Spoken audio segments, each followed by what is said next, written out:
ওই জালিম পাপীদের সাথে আমি লড়াই করব আব্বা। আব্বা গো, আমি এই বিপদে আপনার সাহা আমি সাথে দেব না তো কার সাথে দেব? এবার ইমাম হুসাইন বললেন, বাবুরে তোমাকে আমি যেতে দেব না বেটা, যেতে দেব না। বাবা মুসলমান, হযরতে ইমাম হুসাইন বললেন, না বেটা তোমাকে যেতে দেব না। হযরতে কাসিম 19 বছরের ছেলে। বাবারে 19 বছরের ছেলে, তার বিয়ে শাদীর কথাবার্তা হয়েছে। আব্বারা এবার যেন হযরতে কাসিম বললেন, আব্বা আব্বা ও বেটা মুসলমান, আবার ভাইয়েরা বন্ধুগুলেরা কাসিম লড়াইয়ের জন্য কেন রাজি হলেন? শাহাদাত পান করার জন্য কেন রাজি হয়ে গেলেন? শুনুন বাবা, হযরতে ইমাম হুসাইন যখন বেঁচে ছিলেন শাহাদাতের সময় কাসিমের গলাতে একখানা তাবিজ দিয়েছিলেন। তাবিজ খানা দেওয়ার পরে বলেছিলেন, বলে বেটা এই তাবিজ খানাকে বাবা বাপুরে তাবিজ খানাকে বেটা ওই সময় পড়ে নিয়া। কাসিম বলেছিলেন, আব্বা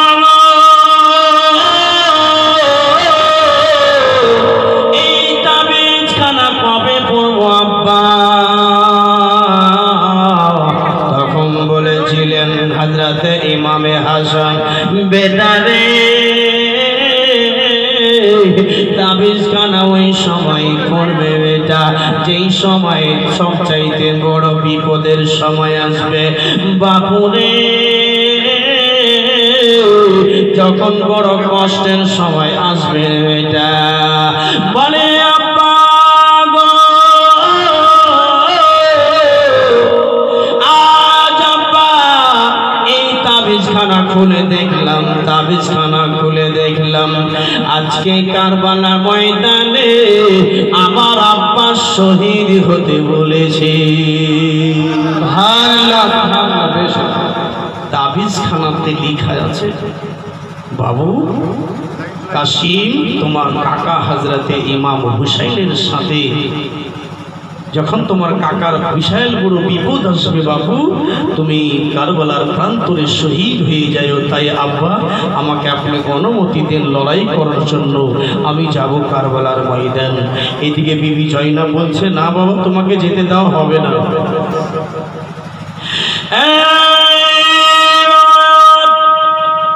নুরানি চেহারা নিয়ে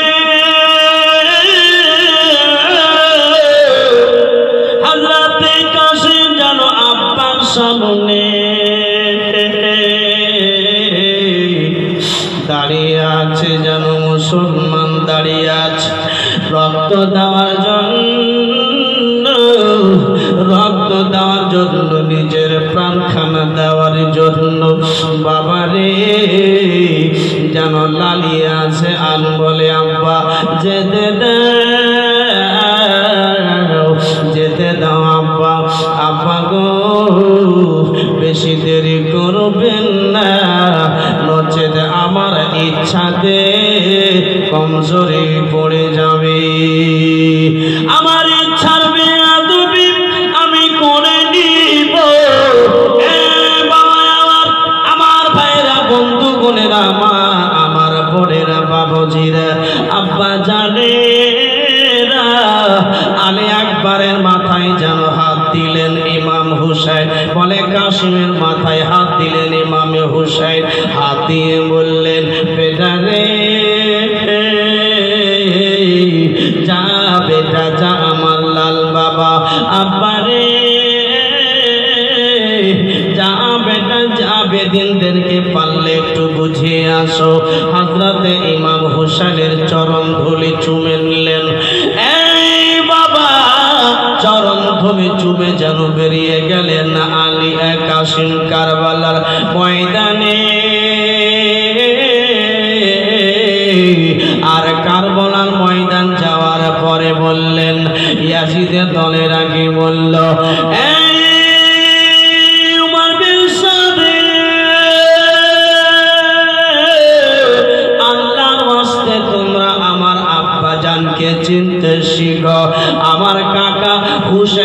চিনতে জানো আমি হলাম ওই কাশিম ওই হাসানের ছেলে আমি হলাম আলীর পোতা আমি হলাম হুসাইনের ভাতিজা বাবারে আমি 19 বছরের ছেলে আমার পুরো পরিবার পানি তুমি বন্ধ করে দিয়েছ রে ভাইরা এই বাবা যেই মানুষদের তোমরা পানি বন্ধ করেছ আজ তারা খিমাতে জানো ছটফট ছটফট করে পিপাসাতে বাইরে দয়া করে তোমরা একবার তোমরা আমার আব্বা জানের হাতে যদি হাত দিয়ে একবার যদি বাইতে হয়ে যাও নবীর নাতি বলে যদি তোমরা স্বীকার করে নাও নবীর নাতি বলে একবার হাতখানা চুমে নাও আমার আব্বা আমার কাকা হুসাইন মাফ করে দেবে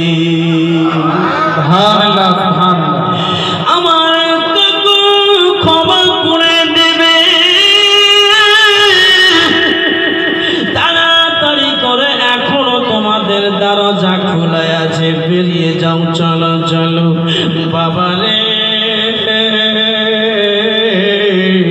আমার কাশিম যেন ময়দানে নেমেছে আর যেন দেখতে পাওয়া যায় বাবা যেন আকাশের চাঁদ মাঠে নেমেছি মাঠে নেমে আছে বাবার এবার জানো উমর বিন সাদ বলল কে আছি রে তাড়াতাড়ি করে বাচ্চাটাকে শেষ করে চলে আয় উমর বিন সাদ কারবালার ময়দানে ওই একজন পাহুলমান ওদের মধ্যে একজন পাহুলমান ছিল যার নাম ছিল কি বলে আরজাক নাম আরজাককে বলে নিল আরজাকে তাড়াতাড়ি করে যাওয়ার কাশিমকে শেষ করে চলে আসে আরজাক বলল আমি কি ছোট বাচ্চা আমি এই ছোট বাচ্চাটার সাথে লড়াই করব আমি এই ছোট বাচ্চার সাথে লড়াই করে নিজের প্রেস্টিজকে হারাবো আমি যাইব না আমি যাইতে চাইবো না এই ছোট বাচ্চার সাথে আমার ছোট বেটাই যথেষ্ট বলেন না একে ছোট মনে করলে হবে না উমর বিন সাদ আপনাকে যখন ভয় লাগছে তো ঠিক আছে আমার বড় ছেলেকে পাঠিয়ে দিলাম আরজাক নিজের বড় বেটাকে পাঠাচ্ছে কাশিমের বিরুদ্ধে মোকাবিলা করার জন্য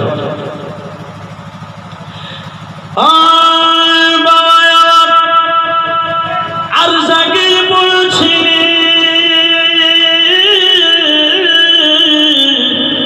কারবালার ময়দানে জানো নেমে গেছে আর কাশিমের সামনে যেন দাঁড়ালো মোকাবিলা করবি বলে হ্যাঁ মোকাবিলা করার জন্য আসেনি একবার আমার আব্বাকে তোমরা চিনছিলে না একবার আমার আব্বা জানকে যদি চিনতে পারো হাসরের ময়দানে আমার আব্বা তোমাদের চিনবে